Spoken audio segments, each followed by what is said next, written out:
right, we're back, and I have Andrea here with me on Zoom. Andrea, thanks for joining. Well, thank you so much for having me, Chris. I'm really happy to be here. Yeah, I was just mentioning in the intro how excited I am for this because, we've had a bunch of different guests on the show, and, most of them I've known, here in the community, or I have some strong connection to. But I had mentioned that we got connected on LinkedIn, and I couldn't remember if we identified the source of if there was a mutual connection or anything of that nature, how you came across the show. If we did talk about it, I didn't remember. So as I was saying in the intro, this is a fun episode because it's a unique way of meeting, and I didn't go in depth on an intro to who you are. I just kind of mentioned how we met. So I would love for you to take over right now and fill in the blanks, give us an introduction of who you are and what you do. Maybe you can start with, how you came across the show. That would be great. And maybe take it from there. Is that all right? Absolutely. Absolutely. Thank you. I actually came across you because I listened to a podcast of yours. I was on iTunes on the podcast, and I came across one, and I felt it. The conversation really resonated with me. I just felt like there was some alignment there, and I wanted to continue the conversation. So I had reached out to you, I emailed you, and then we did connect, like you said, on LinkedIn, which is where I spend most of my time on social media. And yeah, I just felt like there was some aligning values and some things we were talking about that are really important moving forward. I love that. What do you remember? What episode it was? Who was it that we were? I can't remember off the top. I can't remember off the top of my head now. No worries. No worries.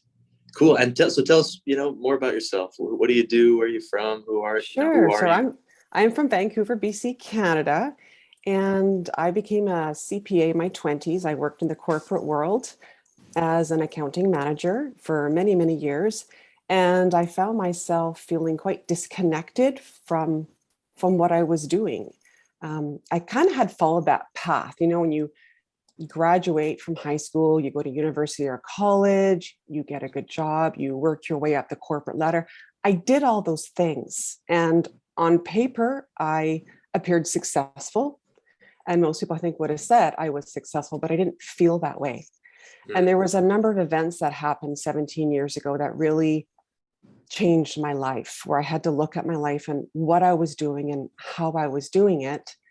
And I started to basically recreate myself and reinvent myself. So I began a journey of self-discovery. I just kept diving deeper and deeper and deeper into who I was, how life worked, anything I could get my hands on. And eventually I realized that the career that I was in was not in alignment. Well, I maybe more accepted that it wasn't in alignment with me. And I started creating a different life for myself, which is where I am now. So now I call myself a career and consciousness coach, because it's not just about switching a job, or I'm not a resume writer per se. It's about tapping into who we really are at our core, because we all have these unique gifts and talents that are often laying dormant in us. And they're here to be utilized. And the last couple of years with the pandemic has really accelerated many people wanting to find out what those things are.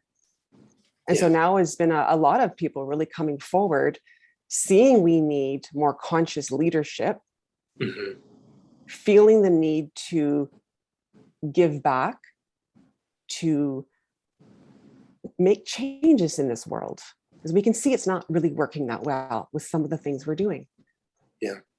And so I provide support and help people through that process of making that change, like I did.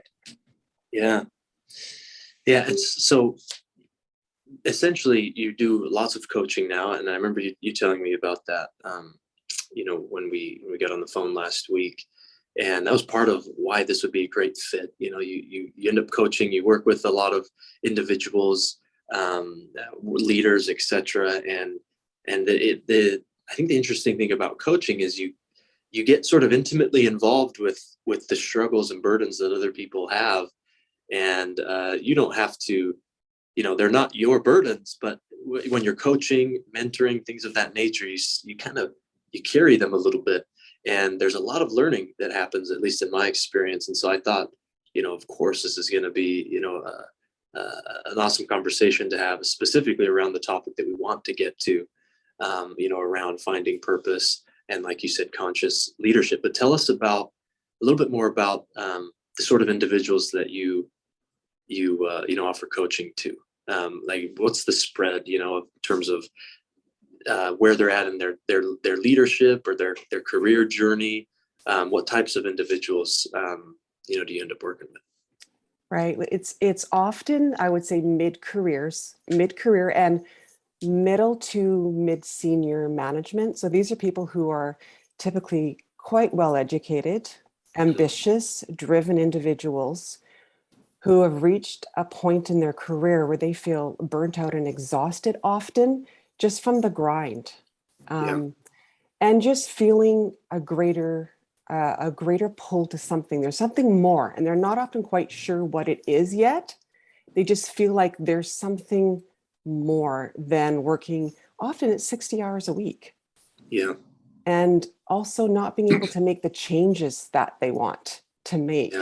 The corporate world that we have right now, things are very slow to change, Hmm. right? It just, as much as we have some really strong leaders, they're often stuck in some of that bureaucracy and some of the politics, and people are getting frustrated from that. So I work with people who are generally have been trying really hard to implement some changes and create change, but are finding themselves quite frustrated. Yeah. You just described, I think, a lot of, you described myself in a lot of ways, and and I would venture a lot of, leaders that I've met as well. We get exhausted from the grind. There's so much that's out of our control, and I find myself um, allowing that to cause me anxiety and stress of the things that I can't control. And So everything you just mentioned resonated with me, because I have those feelings from time to time, and I'm sure that many of our listeners, whether they're in a senior to mid-level to senior management position or not, suffer from or deal with those sort of thoughts and emotions. So so it sounds like your audience is there's obviously a large pocket of individuals that can relate to everything that you just mentioned, especially what I find interesting, especially when you said, on paper, and if you looked on paper, they would look successful, they would look educated, they would look like they have things well put together. But beneath all of that, there definitely are struggles, and challenges, and obviously, as we talked last week, they're centered and rooted in this idea of purpose and meaning, that they're battling with, or trying to understand, be open to, find, whatever we want to call it. And so tell us, walk us through a little bit of the process that you take them through, when you Sure. first start engaging with somebody. And you feel free to kind of go back to how it relates to your journey that you went through, as you mentioned, 17 years ago. But tell us about that process you take them through, the journey that you walked them through. Sure. So often people, what they do is they start looking outward.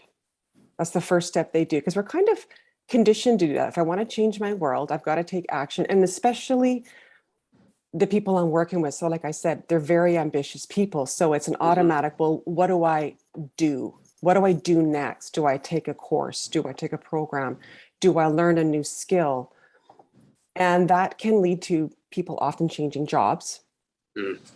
And so immediately the first thing we do when working together is we actually go inward. We do the opposite of what often feels natural for someone who's in that, say, achievement based, mentality and way of being.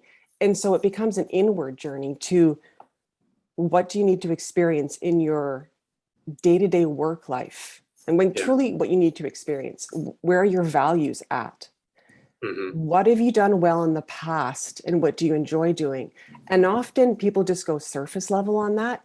It can go a lot deeper than that. So an example would be sales. If you're somebody who said, well, I've loved sales in the past.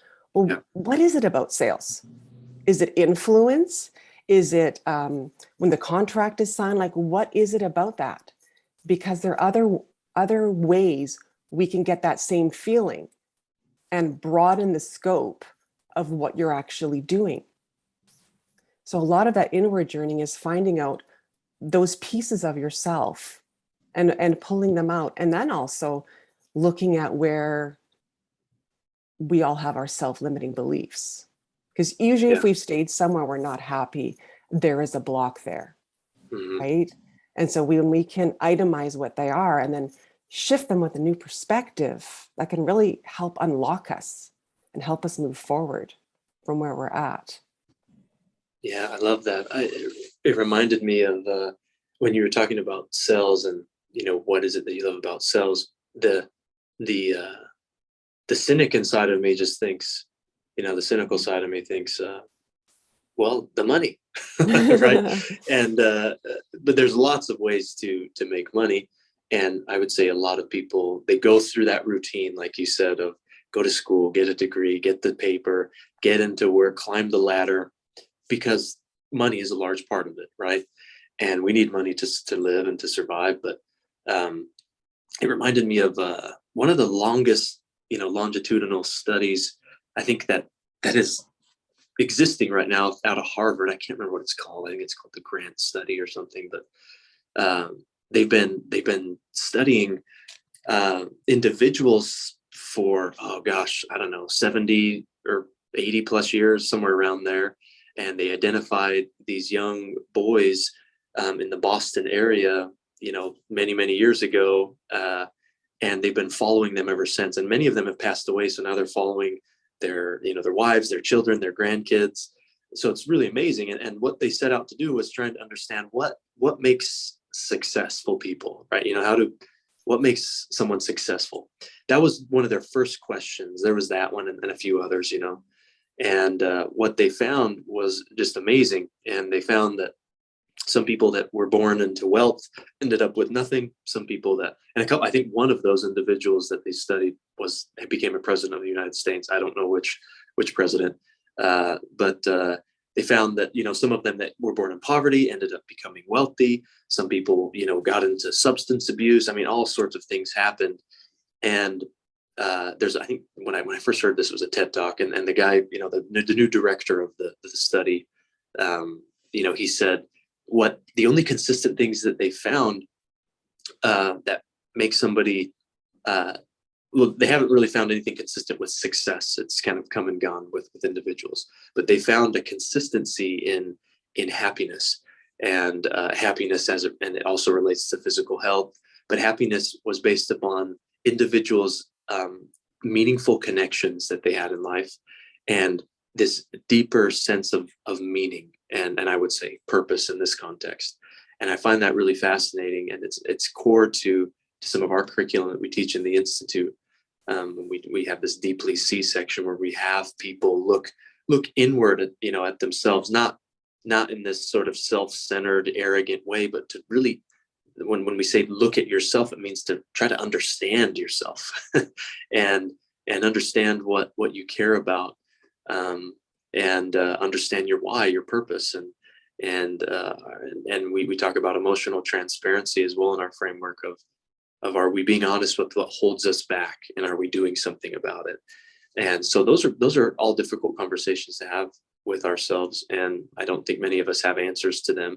If we asked 10 strangers today if they had a why, and if they could define it in a few words, probably be very few that could.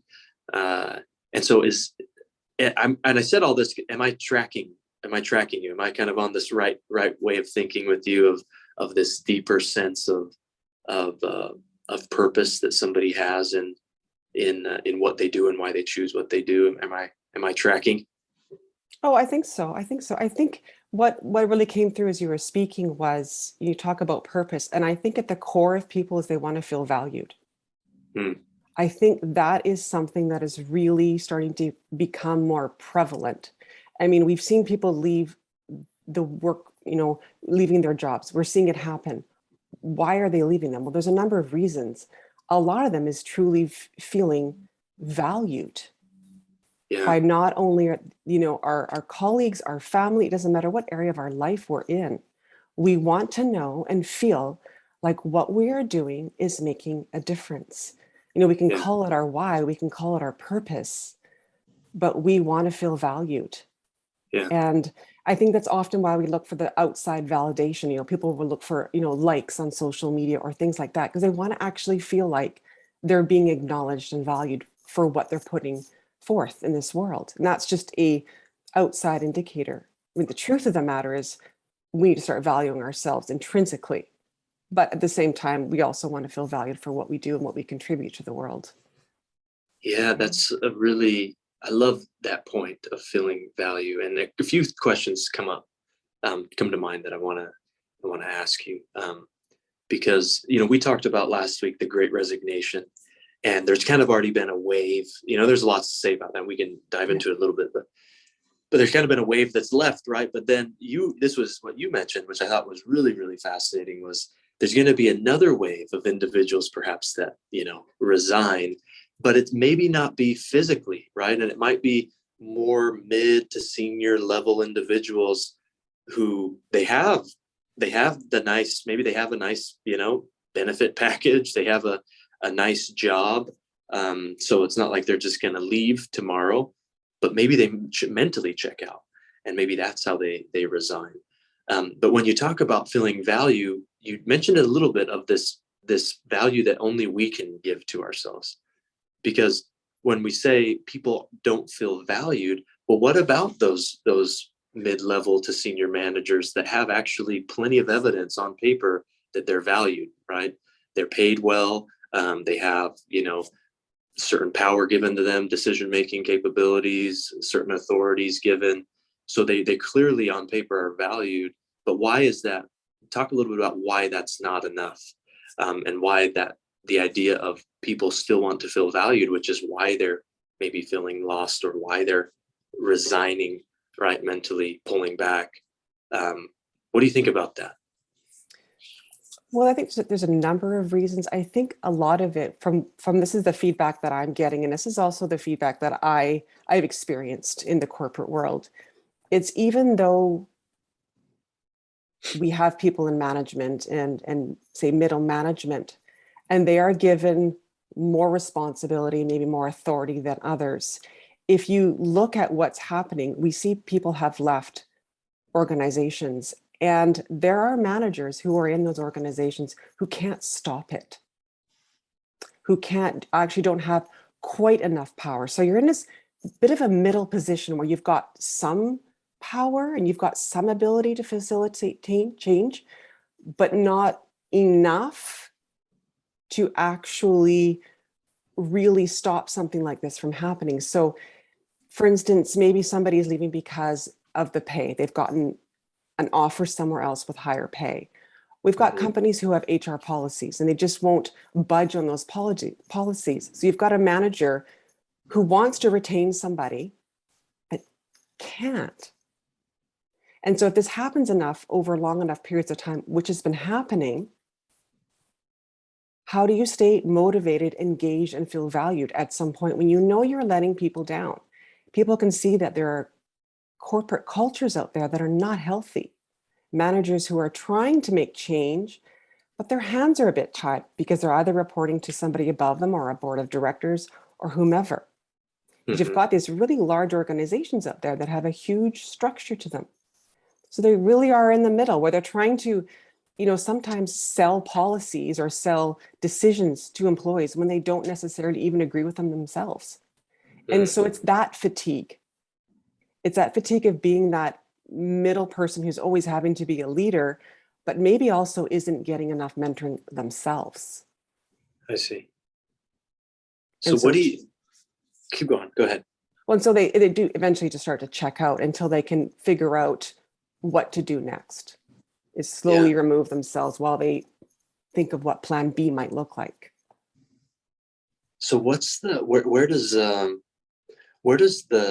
problem reside? Is it, leadership? Is it culture? Is it are there outside, variables that are uncontrolled, variables we can't control that are impacting this? I know we talked a little bit about COVID might have, impacted some of this, but where do you think the heart of it is stemming from, of why now, we're seeing this great resignation, physically, mentally, whatever the case is. What do you think? What do you think is the source, the cause? I think it's been building for many, many years. I've seen it been building for many, many years. You've got top-down cultures, top-down, and very often toxic workplaces. And it's just something that many people just accept. This is just the way it is, Yeah, right? This is just what we sign up for, and this is just something we have to accept. What happened in the last 2 years is everything stopped, really. I mean, it slowed down, and didn't quite stop, but really, it really slowed down. People spent more time with their family. They spent more time maybe on their health, on physical exercise, eating healthier, often because they were working from home, not spending 2 hours a day fighting traffic. yeah, And so when you've had that time to look inward, and that's when you can start to really evaluate what is important to me, what's truly important. Well, maybe it's actually I do want to spend more time with my family. mm, Maybe spending 60 or 70 hours a week, including your commute time and so on, is not bringing me the life that I want. So what do I really, really want? So it's actually really highlighted. And then you've got people who've actually lost their jobs, who put so much of themselves into their jobs, and all of a sudden it's gone. And this yeah, realization that I've been sacrificing for this, for what? For a paycheck. mm, And so it's really, when you have a situation, any kind of a crisis, which is what the world's been through, it's always an opportunity to look inward and make some changes. And many people have been doing that, looking inward and asking themselves some deeper, harder questions. What do I want? Is this working for me? Am I still in alignment with the life I want to create? And many are finding the answer is no. yeah. It's really interesting. I think that's spot on. It's a great analysis of the past few years and what might be causing um, this feeling of resignation and actual resignation. As you were talking, it reminded me of Carl Jung, something Carl Jung once said. Gosh, I'm going to slaughter it, but something along the lines of, it is not. It's not that I don't make myself, rather I happen to myself. Um, and he talks about if we're willing to be alive to us happening to ourselves. And what I take away from that is are we alive to the reality of who we are and what we can become? Because I think a lot of times, like you mentioned, the day-to-day grind, the sitting in traffic, showing up, clocking in, whatever it is, doing our thing, that starts to take control of our life. And so we're no longer in touch with what is actually happening to us. We're just being controlled by the day. And I agree with you 100% that the last 3 years, it's been a wake up call for many people of what's most important and what loss can feel like and what opportunity can feel like. And to be frank, the fact that there's a lot that we can do to change. I mean, look at the workforce. I mean, majority of jobs now are remote. So it's just this huge wake up that, wow, we can actually do quite a bit not going to the office, So I think we've discovered a lot of really important things as well.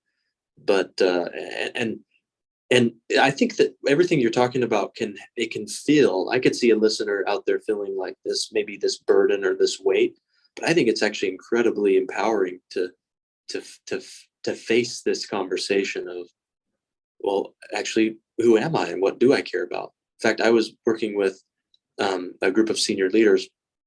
And we were sharing some of our leadership framework, and we got to this section. We were talking about accountability in our framework. We were talking about the importance of seeing people and building, relationships, seeing people as people, and the importance that all has. And then we got to our deepest section, which I told you about, where we're meant to. It helps leaders identify their why, their purpose, and encounter this emotional transparency. We even talk about using your suffering well. We use that term, suffering well.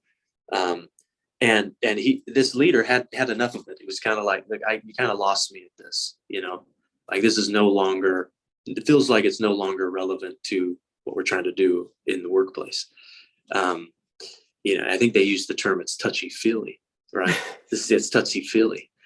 And I didn't in the moment. I wish I could go back and ask, well, what scares you about that? Right? That's what I wish I could go back and ask is, what scares you about that? Because clearly you don't want to get into it. So what's scary about that? Is there something that's scary? Or because there's a lot of answers I could give you to why it's relevant to work for all the reasons that we're discussing right now. But I definitely think that that's something we've now had to encounter.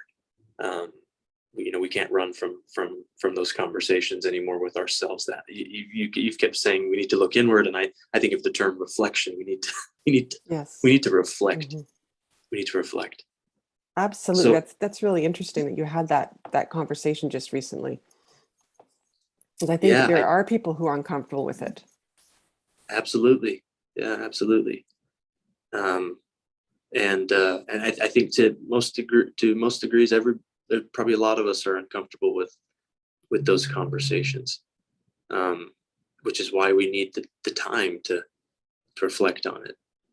So, kind of going back to your process and journey you take people through, keep telling us about that journey that you walk folks through. Sure. So, we do that inward journey. And like you said, I think a big part of that inward journey is to not be hard on ourselves. I think that's what sometimes can happen is people think if they look inside, they're not going to like what they see. And that is part of the journey. But it's about just accepting we're all human beings. We're all here trying our best. There's nobody who's got it figured out. That's just a myth. There isn't Yeah. anybody who's there, who's got it. And forgiveness for anything you feel you may have done wrong or parts of yourself that you don't like. Really, I think that's a big key to all of this is to let ourselves off the hook a little bit. So yeah, we look at impact and things like that. And as we go through that process, I find it so interesting how organically it evolves, and we then look at, well, what pivot needs to happen, what change needs to happen. And what it is, it's taking things you've done in the past, skills, experience, knowledge, education, something. It's taking pieces of your past and then really marrying it with, well, what do you actually want to do moving forward? Many people think it's about throwing away. I'm going to quit my job as a CFO and do, I don't know, basket weaving.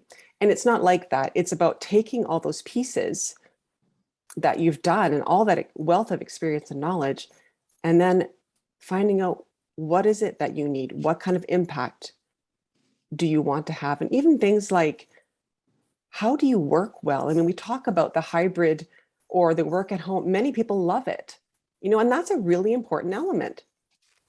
We pick our careers often, and then we look at our lifestyle and we build our lifestyle around it. Why aren't we picking our lifestyle and starting to build our careers around it? We have it a little bit backwards. So these are all the elements that we start to look at, taking all these pieces, and then, okay, so what can that be? What can that look like? And it organically starts to flow through, because once we start to do the inner work, we start to tap into what it is that really lights us up, what gives us joy. It organically just starts to unfold. Yeah. Which is beautiful. I love watching that process. Yeah, absolutely.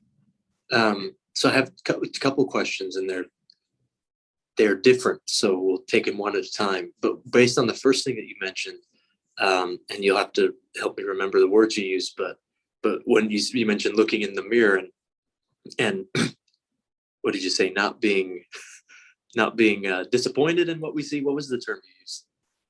I'm not sure. But you just mentioned kind of was it valuing ourselves or valuing something ourselves, right? Yeah, valuing ourselves. Yeah.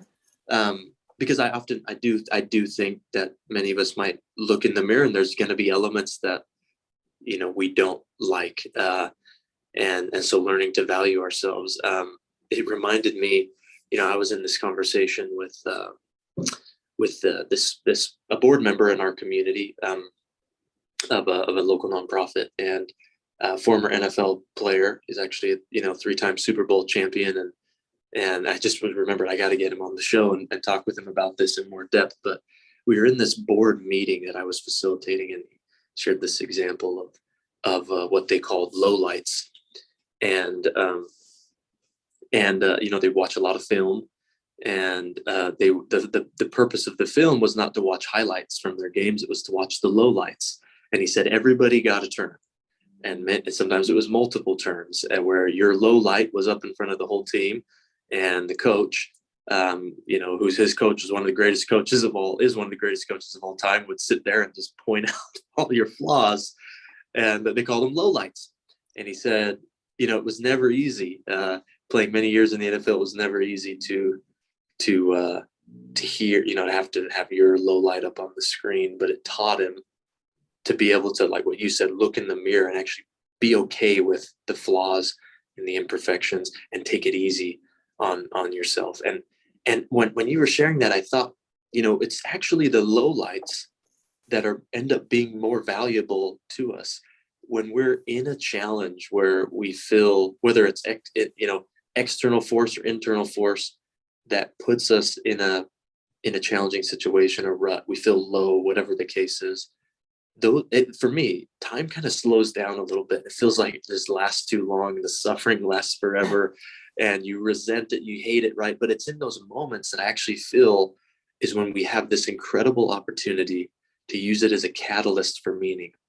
And when we look back on our life, what we're going to remember are the lowlights because of what we learned from them, not in a resentful, bitter way, but in a way that refined us, that connected us to others, that helped us find a deeper sense of meaning. So when you talked about valuing ourselves, I think that it's not an ignoring of those flaws. It's actually leaning into and accepting it, and doing something about it. Because I think it's those things that can help us, put us on the path, propel us on the path of what you mentioned in the latter part of kind of unfolding, this beautiful unfolding of what we can become. So that, I guess that wasn't as much of a question as it was a thought that I wanted to contribute. But the question I did have on the second, well, first I want to let you respond to that, and then I had a second question based on the latter part of what you said. Yeah, I don't know if you have a response to anything I just mentioned there.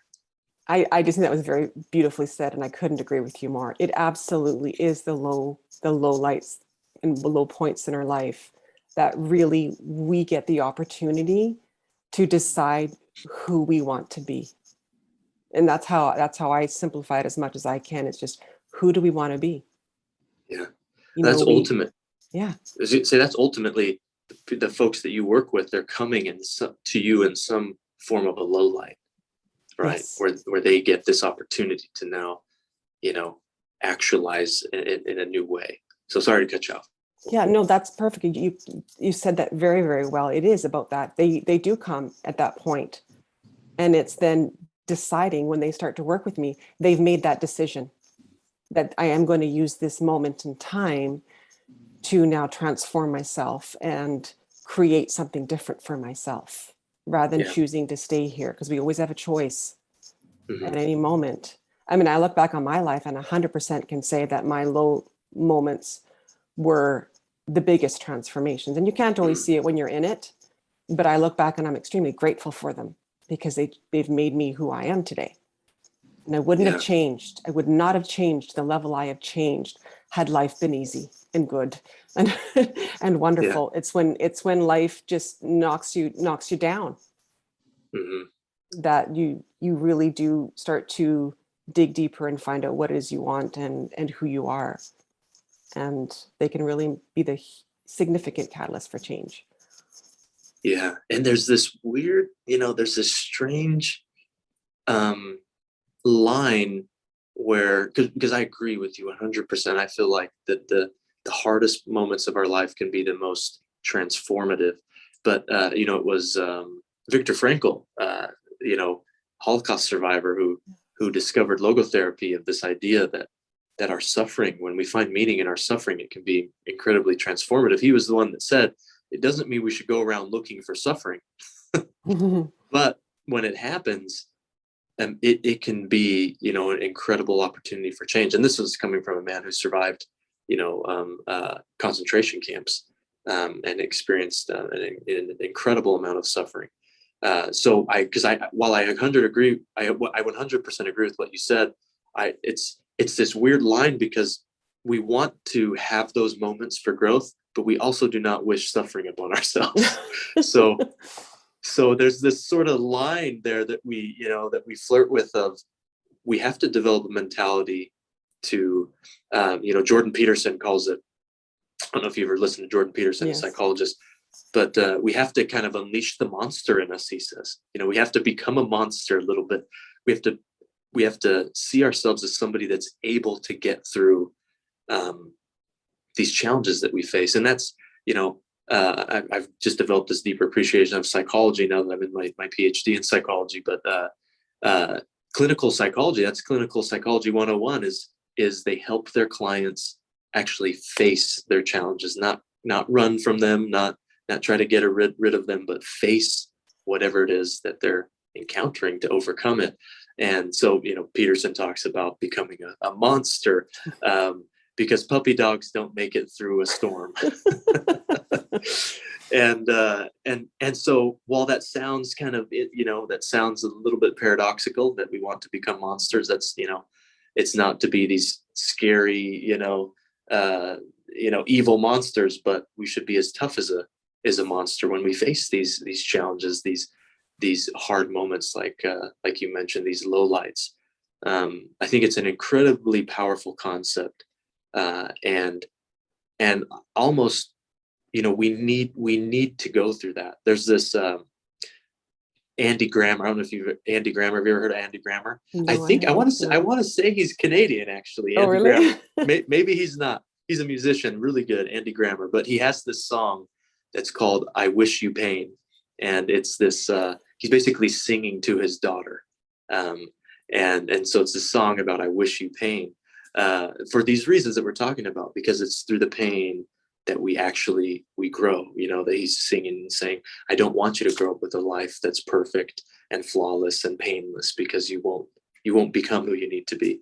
So these elements, there's all truth to them. People sing about them, people write about them. There's all sorts of analogies, but if it was easy to grasp and understand, then we wouldn't be having the conversation. It's a hard thing to do this.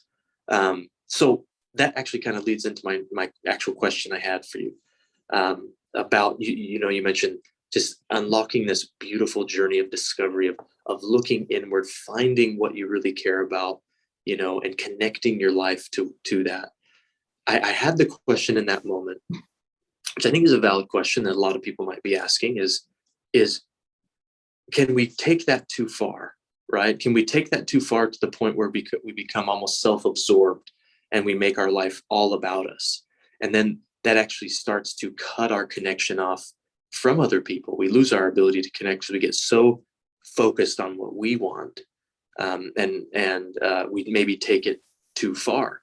Because and one last thought to this, and then I'd love to hear your response on this, is the way that I see it, and we talk about it in our framework, in our institute, is that life kind of comes down to one single relationship, and it's the relationship. It's a threefold relationship. It's me, others, and the space between me and others. And Martin Buber talks about this through the I it and I thou, relationship. If you've ever read any of Buber, and so there's this fundamental relationship of I it, I thou. It's me, the other, and the space between us, and that they all need each other to thrive.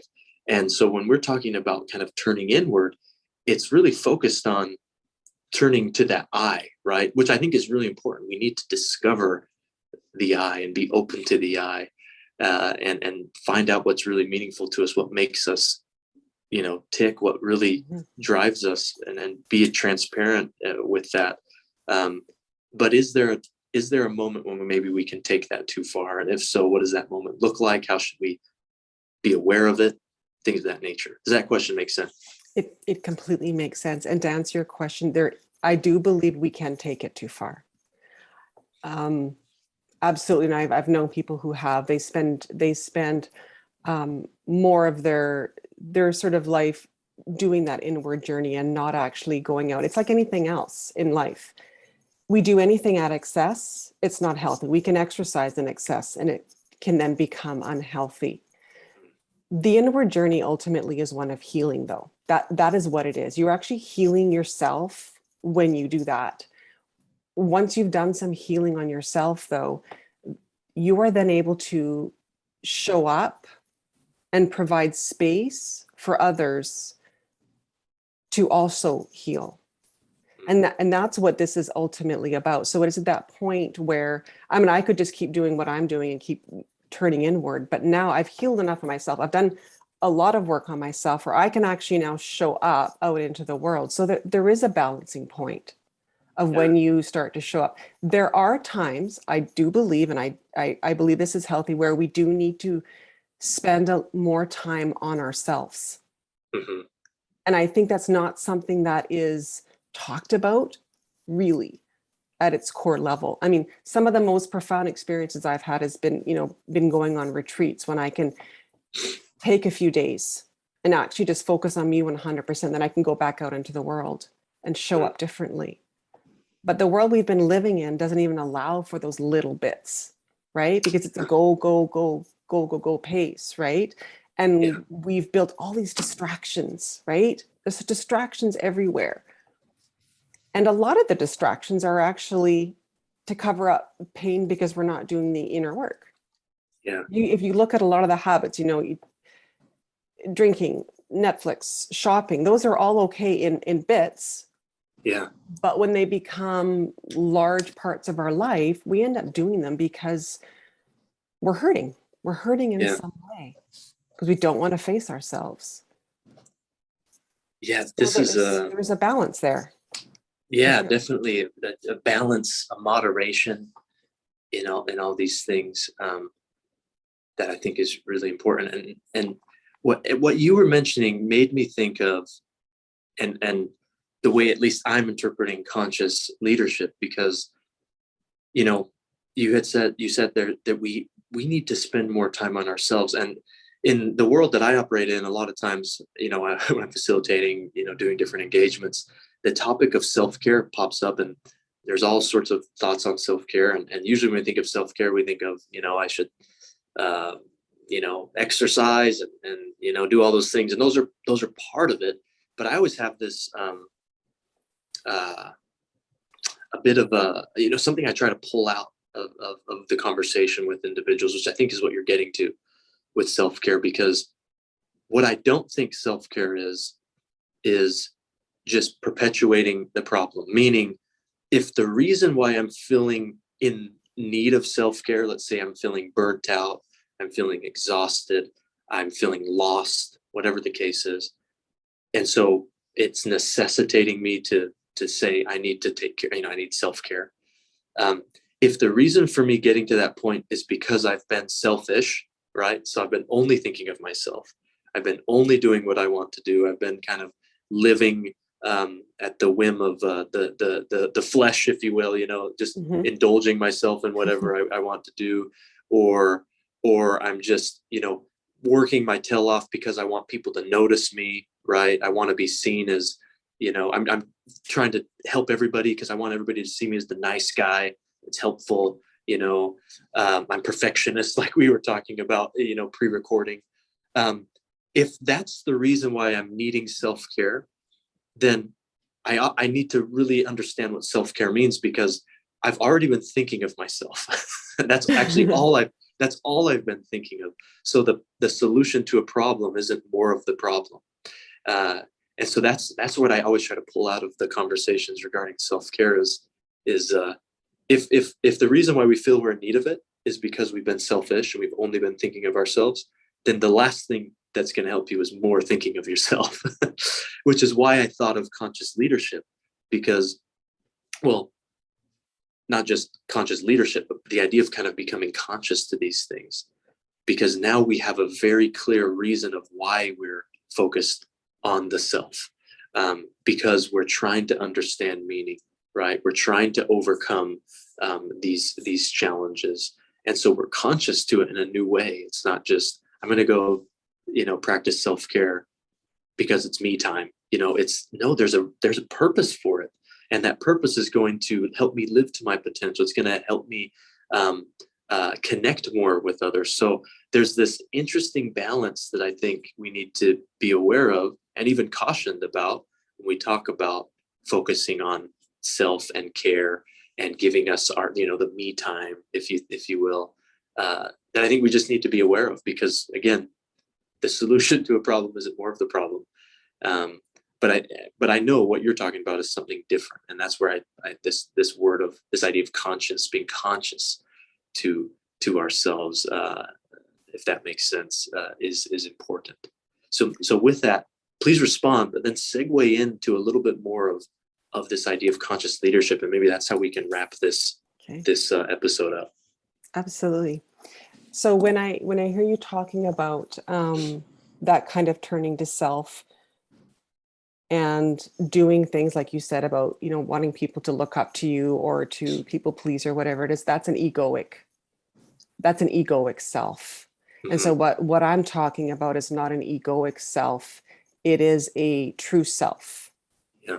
Which is more of your soul self. And so it's looking at the pieces of yourself that have, this is obviously a large topic, but pieces of yourself that have been hurt or been traumatized, and it's looking at those pieces to heal it so you can come back more whole. And in fact, when you do the inner work, you actually integrate your ego more, and so you're not actually coming from an egoic place. And that's probably is the right segue into the conscious leadership. That's what it is more about. It's not leading from an egoic place. It's not looking outward for all the solutions and strategies and everything we're supposed to do. It's looking at situations, and it's looking at people and what's going on from a more holistic viewpoint, meaning what is really going on here, and not the optics of what's going on here, what's really going on here. And not making assumptions. It's asking questions and digging deeper. It's showing up authentically. And I think one of the things we've seen over the last number of years is the prevalence of, quote unquote, fake news. People are tired of listening to people just talk, but not really say anything. So conscious leadership is really, and it's a big topic. I'm not going to lie and say I can cover this in 2 minutes. But it's when you've had a look at things beyond yourself and to see them for what they really are. And not, like I said, come up with a Band-Aid, because that's what we've been doing. We've been coming up with Band-Aid solutions to much more complex and deeper issues. Yeah. I was sitting next to this was several years ago, so long before I was studying psychology, but I was sitting next to a psychologist. I can't remember where. It honestly could have been a conference that I was at, or it could have been church. I don't remember. But he shared with me this idea. He said, there's so much that we can't control. And he's talking again, kind of mentally, there's so much that we can't control in our life, not just mentally, but everything around us. But he said, if we knew how much we could control, then we would be blown away if we knew how much we could actually control. And so when you're talking about conscious leadership, it's not like we are tapping into, as psychologists would say, the unconscious, right? It's actually just being fully alive to the reality, the conscious reality of ourselves and our life and those around us. Because I think when it's when we do that we tap into this authenticity that we discuss, and that's that you're talking about. So it's not that we have to start to interpret our dreams No, in the unconscious mind. It's really just being conscious to what's there in front of us, and finding meaning in those things. that's, you know, um, that's what that's what I'm really taking away from this conversation. And honestly, something I needed to hear, from something as beautiful as, me coming home and my little, I got a 7-year-old, 5-year-old, and a 2-year-old, something as beautiful as a little 2-year-old just running to me, yelling, "Daddy," right? To be conscious to that moment and find the meaning and the beauty in it, to the deep challenges that I'm going through that are kind of ugly, and finding the meaning in that there's a level of consciousness that I can tap into to all of those things, to find meaning and to find purpose. And it only helps when I'm able to define it, because then it allows me to make sense of it and connect it. That the little 2-year-old yelling "Daddy" and running to me, and the darkest hour, right, where I feel, maybe alone a little bit, that my purpose and my meaning, and what we talked about, last week, of finding purpose and being conscious to it, that they can be connected, that they're not two separate things, that they can connect, me, if you will. That's what I'm thinking about when you're talking about conscious leadership, and really interesting, and something that I needed to hear today for sure. Oh, that's beautiful. That's really beautiful. And I agree with you. It is about fully present in each moment for what it is, and not going on autopilot. That's what's happening a lot in this world. We can see it. People are on autopilot. And Yeah. it's being fully present and being open to something that may be happening or going on that is beyond what we thought it was before, and being present to listen, to hear people, and to, like you said, what is the deeper meaning here? What is the lesson here? What can we learn? How can we move forward? Considering bigger aspects than what we were considering before. That's how we make the change. Yeah. Is going on autopilot is not serving us. Hmm. It's not same old anymore. Yeah. And that's what people are really looking for, in their lives, and certainly in their workplaces, with their leaders who are showing up and saying, okay, I may not have the answer, but I'm here. I'm willing to talk about it.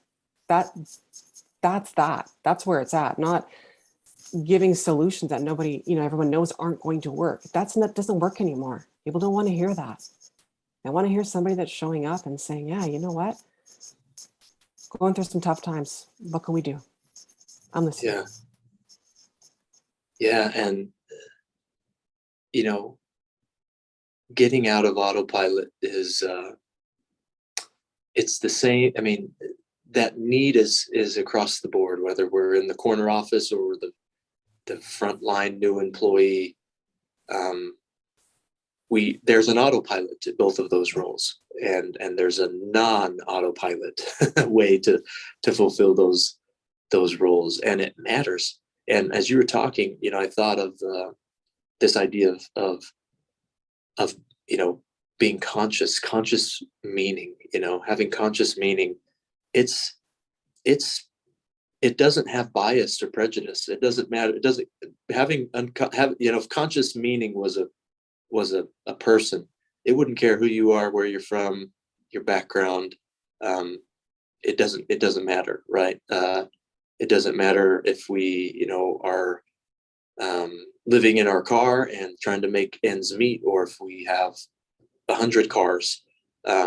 Having conscious meaning in our life day to day, uh, is the same for everyone. I think we all need to have some element of tapping into that, to get out of the autopilot. And what it can do for us and others around us, I think, is where the magic starts to happen, um, when we can do that. So Absolutely. I've loved this whole conversation. We have, about a minute or two left. I could keep talking about this for another hour. I think I could too. Maybe maybe we'll have to do a round two, eventually. But I want to ask you, one last question of which we've already addressed, but maybe you can narrow it down, make it really concise. Is what do we do about all this? Whoever's listening, if they're an executive, a mom, a dad, a child, an entry level employee, whoever they are, what do we do about all this? How do we take this information and start to act on it tomorrow? What do we do? Well, certainly being aware is the first step. We've all been conditioned and programmed over the years, and this is what we're working against right now is changing that. The areas of our life where we just accept what has been given to us without questioning it. So it is stepping into each present moment. Often we're living in the past or we're projecting right into the future. And so it is looking at each moment and deciding, does this make sense to me anymore? Am I in alignment anymore? And where am I? Am I even here? My body might be here, but where am I really? Because that so often does happen. One of the things actually I was just suggesting to someone today was change up your patterns. A lot of our autopilot starts with our patterns. It could be simply start changing the way you go to work. Because let's face it, you hop in your car, if you're driving to work, you hop in your car, you go on autopilot. That's where your day starts, on autopilot. You get up in the morning, you're on autopilot. You go put the coffee on. Start by changing up just even little things, just to start out. And you start to become more aware of what you're doing and what's going on around you, because you can't go on autopilot anymore because you're doing a completely different routine. You're driving somewhere different where you don't know. You're being pulled into that present moment. And so that's a really great tip to really start utilizing immediately if you want to start making change in your life and become more present. Yeah, I love that. I really like that. And for those of us, that maybe have a routine when we start off in the day that has been successful for us, it's always looking for improvements and looking for maybe identifying the moments of the day when we get into when we turn on autopilot and Yeah. and trying to change those and redirect those moments. So I love that. And I would ask anybody listening to this, there's been quite a bit to consider today, so it's hard to nail down one specific question for all of you, but listeners. But I would encourage you to really think about. It feels like we've had a few episodes on this, but think about your purpose and your meaning and what's important to you and how that impacts your life, and to become a little bit more alive to it, conscious to it than you were yesterday. I think that's a great challenge of life is to become conscious to meaning that's around us, to become open to it. So, man, this has been awesome, Andrea. I appreciate you joining and engaging in this dialogue. It's been a fun episode and an amazing conversation, and something, like I said, I needed. So appreciate it. Well, thank you so much. I've really enjoyed it as well, Chris. All right. Well, we'll have to have you back sometime. And anyone tuning in, thanks again for listening. And until next time, take care and be safe.